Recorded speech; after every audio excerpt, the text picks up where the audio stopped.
Welcome back to the Seven Figure Annuity Sales Podcast. Caleb North and Chad Owen here. And this week we're talking about the psychology of choice. This is kind of it's an interesting topic, Chad, that we've never really talked about this, in my opinion, or that anything that I can recall us ever talking about this. But is that because you've chosen not to? Well, I've never really thought about it. And today, as I was thinking through content for us to give a podcast on, golly, I almost said webinar lecture. I don't know why that was what came to mind. I need another coffee.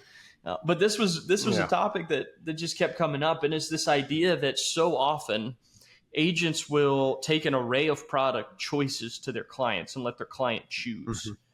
And yet you look at some of the top producers in the industry, yourself, Jesse, and it's consistently hey, we take a single product and we sell it as the best solution.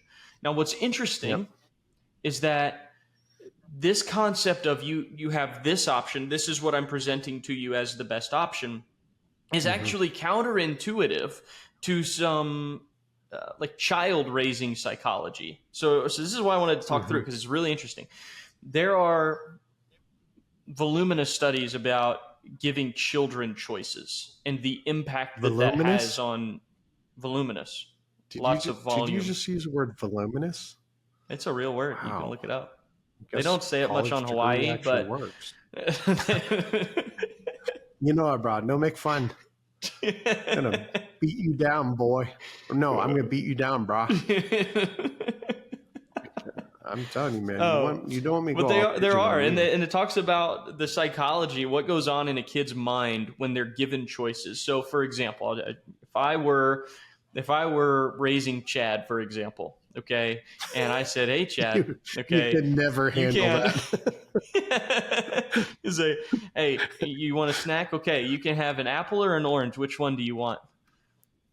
And now the child thinks they have the power to choose. You say, "Okay, it's time to get ready for bed. Do you want to shower first? Or do you want to brush your teeth first?" And they think they're the ones that are controlling what's happening. So their autonomy is increased. Psychologically, that gives them the feeling of power and value and control and worth.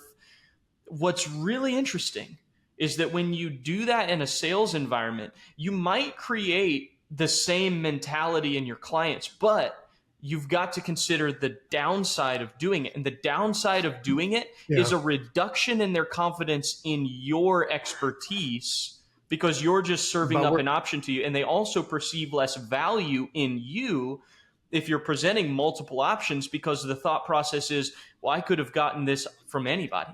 Couldn't anybody give me multiple options for me to make my own choice on? I agree with that to a certain point, but there's also a disagree too. Okay, what's that?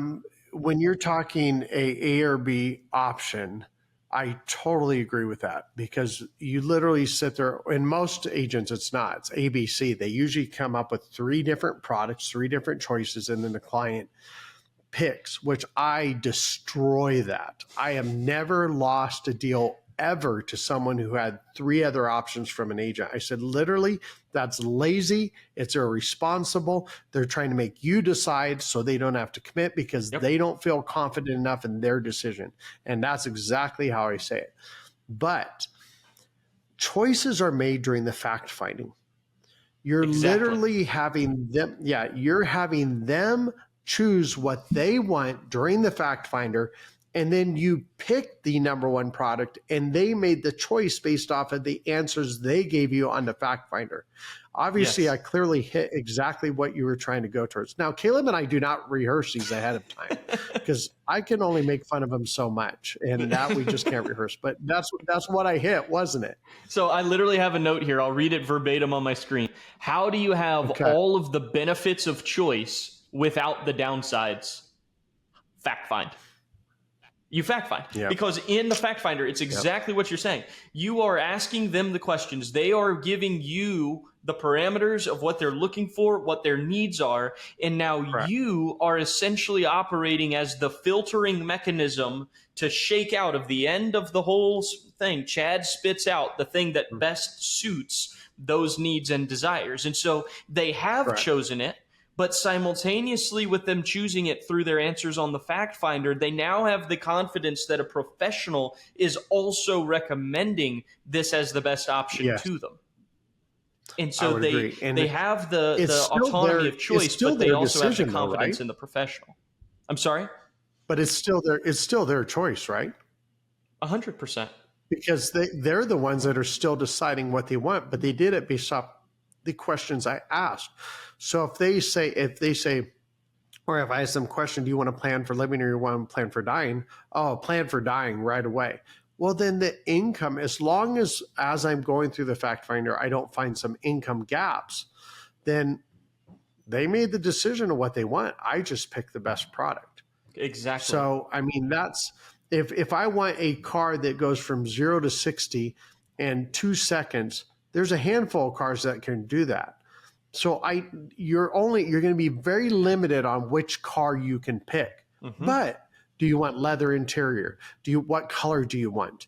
And that's kind of what I'm doing. I need to find out what do they want, and then they get to pick the accessories. Exactly.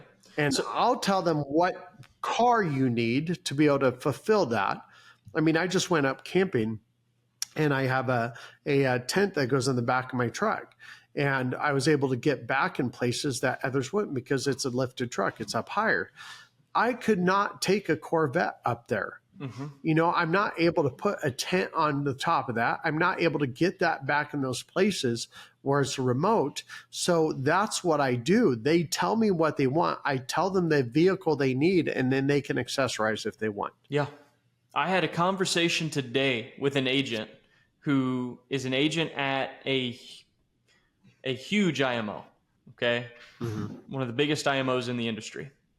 And they have started this new program with this IMO that is all based on Roth conversions. And he's explaining to me this process. And he said, Caleb, I don't know what's going on here. He said, I'm not writing nearly as much business as I was. And the business that I am writing, it's coming after 5, 6, 7 appointments. So I'm spending way more time than it's worth. And I said, you know what your problem is? And he said, what? I said, you're trying to sell them on your solution rather than hearing what their problem is and then finding the best solution for it.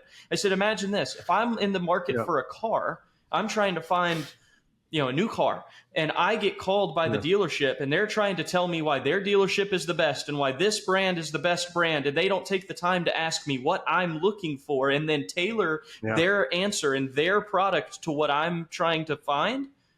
I don't give a rip what they have to say about how great their dealership or car brand is, because they're just trying to sell me on that thing. Yeah. And I'm going to take a minute to hit that Roth IRA conversion thing. I am not convinced that's the best for everybody, especially if you're over the age of 55 years old. Because if you have a higher IRA with bonuses, roll-up rates, payout percentages versus lower, yes, the net is, the Roth is not taxable, but think about this. It is so rare I have clients making more money during retirement than they did working. And therefore, their taxable bracket is lowered. But here's the thing I actually am really concerned about. All these people that have converted IRAs to Roth IRAs, what happens? For example, Trump talks about raising tariffs and eliminating federal sales or federal income tax. Now, think about that. If you eliminate federal income tax, what good is the Roth? Or if we go to a flat federal sales tax and we have no more income, it doesn't matter, Roth IRA or IRA money, you are still paying taxes on that money. And I've had people debate me on this, and that's never going to happen. And taxes will for sure be higher.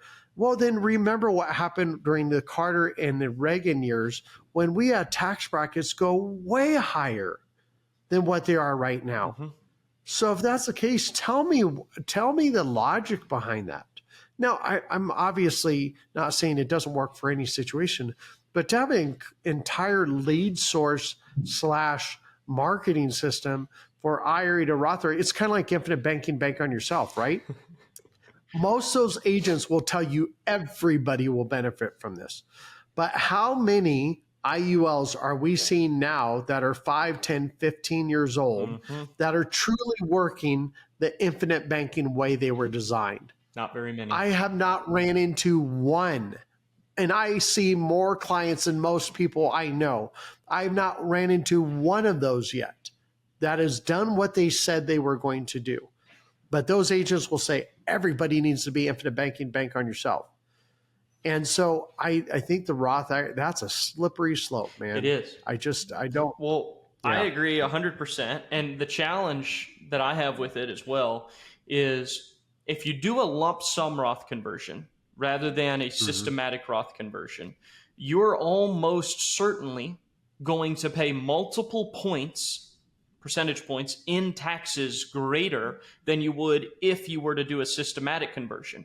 But then even with a systematic conversion where you're converting, chunks over time, you could make an argument that based on what tax brackets do in the future, you could still potentially pay more taxes, even in that strategy and converting to Roth long term, than you would if you maintained the tax deferral. The way that I like to think about it is somebody's going to pay taxes on those qualified funds, and you can pay them in smaller chunks as you withdraw in your income in retirement, and then potentially, which usually means you're in a lower income bracket, right? And then potentially you've got a big chunk of that left, and you pass away, and that's going to go on to your heirs and beneficiaries, and now they have the opportunity to pay the taxes on that rather than you having paid the taxes on it. And a lot of people go, well, I don't want them to have to pay the taxes on that. Well, that's understandable, but think about it. If you've got $200,000 in qualified funds and you die, and they're going to pay maybe call it $50,000 in taxes on that, they still get $150,000. Not to mention all the other assets and property and equity in the home and all these other different things. They will be fine. But that saved the client $50,000 in taxes by them not having to pay that over the course of their retirement. So I agree. There are instances where Roth conversions are worthwhile, but this banner statement of, hey, we're going to try and sell this to everybody is problematic. And then simultaneously, to bring it back to the psychology of choice, is this idea of you're just trying to tell them what they need and why they should do this, regardless of whether or not they think they should or not. And that's what I told this agent. I said, that's why he's going 5, 6, 7 appointments. It's because you're not meeting the need that they perceive they have. You're trying to sell them on your concept. I was like, that's definitely going to take more time than meeting their needs. Exactly. So you do. If you guys hear, go ahead. If you hear background noise, I have a little puppy and he's pretty psycho. So I'm trying to keep him calm. You can? Good. Okay, good. Because something happened upstairs and that dog flew across the floor. So I don't know what happened. It's like I want to go up there and see how many pieces is my dog in. He's a little tiny German Shepherd playing with a lab. And labs generally are not psycho, so we'll see.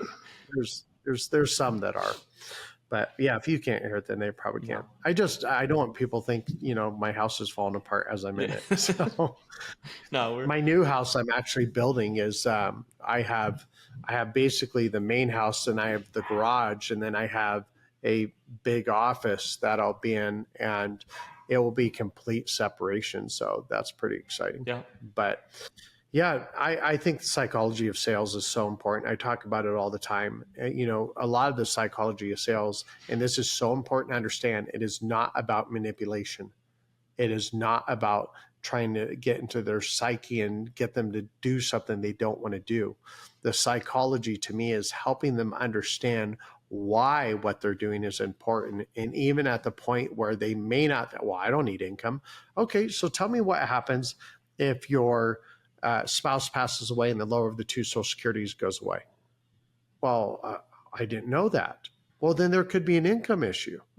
So when you look at that, you have to, the psychology is getting to understand the importance of what you are talking about. Right. And, and number one, by far, is I want my clients to truly feel like they were the ones making the decision in what happens to their money. Not me trying to force something down their throat that they're going, well, I never wanted that in the first place. I don't know. I would say in 20 years, I maybe had 2 or 3 clients that, well, I never wanted that in the first place. For example, I just had one tell me, I've got one annuity with an income rider and another annuity without an income rider. And I told him, I said, you should be doing both annuities with income riders based off of your circumstance. Well, I always wanted the income rider. No, you didn't. You specifically said you did not want an income rider on both of them. I convinced you on one. Guess what he's doing with the annuity that does not have an income rider now? Replacing it? He's putting an income. He's replacing it. And I can count on one hand the number of times I've replaced one of my own annuities, that I sold to a client. And yeah, I just told him, I said, I told you to get an income rider on that. And he goes, I know you did. And so, it's better for you to help a client know from the beginning why it's important to do what's best for them. And it's through product knowledge, taking your time to explain and answer questions, but most importantly, getting the answers you need through proper fact finding. That's so key. You get I know all you of have the nothing benefits. to add to that. Yep. No, you get all the benefits of the psychology of choice and none of the downside. Fact find. Yes. It's the for lifeblood. sure. And I have another thing to add, fact find. So, okay. I find it just kills you to not get the last word in. So I hope this helps you guys. You have a great day. And of course, happy selling.